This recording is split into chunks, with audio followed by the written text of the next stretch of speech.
బీజేపీతోనే దేశంలో ఎన్నో అభివృద్ధి కార్యక్రమాలు చేపట్టడం జరిగిందని గత 15 ఏళ్లుగా టీఆర్ఎస్ జూబ్లీహిల్స్ నియోజకవర్గంలో ఎటువంటి అభివృద్ధి కార్యక్రమాలు చేపట్టలేదని తెలిపారు. జూబ్లీహిల్స్ లో ఉన్న మేధావులు విద్యార్థులు తమ ఓటు హక్కును వినియోగించుకోవాలని కోరారు. జూబ్లీహిల్స్ బై ఎలక్షన్ సందర్భంగా BJP party district council member Praveen Kumar Yadav మాట్లాడుతూ బీజేపీ పార్టీ అభ్యర్థిగా నిలబడ్డ లంకల దీపక్ రెడ్డిని గెలిపించాలని హైదరాబాద్ అంబర్పేటలో విలేకరుల సమావేశంలో కోరారు. అందరికీ జై శ్రీరామ్. నేను ప్రవీణ్ కుమార్ యాదవ్, భారతీయ జనతా పార్టీ. మెయిన్ ఉద్దేశం ఏంటంటే బై ఎలక్షన్ జూబ్లీహిల్స్లో ఉంది. నా ఒక్కటే అప్పీల్ ఏంటంటే నా అక్క చెల్లెలు అన్న తమ్ముళ్ళందరూ జూబ్లీహిల్స్ కాన్స్టిట్యూషన్లో ఉండేవాళ్ళు ఒక్కసారి మీ వాల్యుబుల్ ఓట్ ఇచ్చే ముందు ఒక్కసారి చూడండి. కాంగ్రెస్ 6 గ్యారంటీలు చెప్పింది, ఒక్క 6 గ్యారంటీలు కూడా చేయలేదు. మొత్తం బోగసే, మొత్తం బోగస్.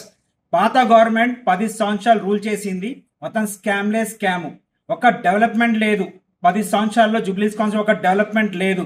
ఎక్కడ చూసినా చెత్త చెదారం, డ్రైనేజ్ మొత్తం మాన్యువల్ అన్ని ఓపెన్ ఉన్నాయి.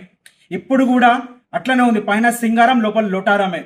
So I appeal with the Jubilee constituency, all the voters, including the intellectuals, please make sure before giving your valuable vote, please elect Bharatiya Janata Party as serial number 1. ఎందుకంటే Bharatiya Janata party వస్తేనే దేశంలో ఇంత development అయింది. అది కూడా నరేంద్ర మోదీ గారి నాయకత్వంలో. అదే తెలంగాణ రాష్ట్రంలో మన కిషన్ రెడ్డి అన్న నాయకత్వంలో, ఇప్పుడున్న రామచంద్రరావు అన్న నాయకత్వంలో. అదే మీరు ఈసారి భారతీయ జనతా పార్టీ మా క్యాండిడేట్ లంకల దీపక్ అన్నని గెలిపిస్తే అండ్ కాషాయ జెండా భారతీయ జనతా పార్టీ జెండా అక్కడ ఎగిరిస్తే సేమ్ మేము చేసిన మొత్తం దేశంలో డెవలప్మెంట్, అదే డెవలప్మెంట్ అక్కడ జూబ్లీహిల్స్ కాన్స్టిట్యున్సీలో అవుతుంది. జై శ్రీరామ్.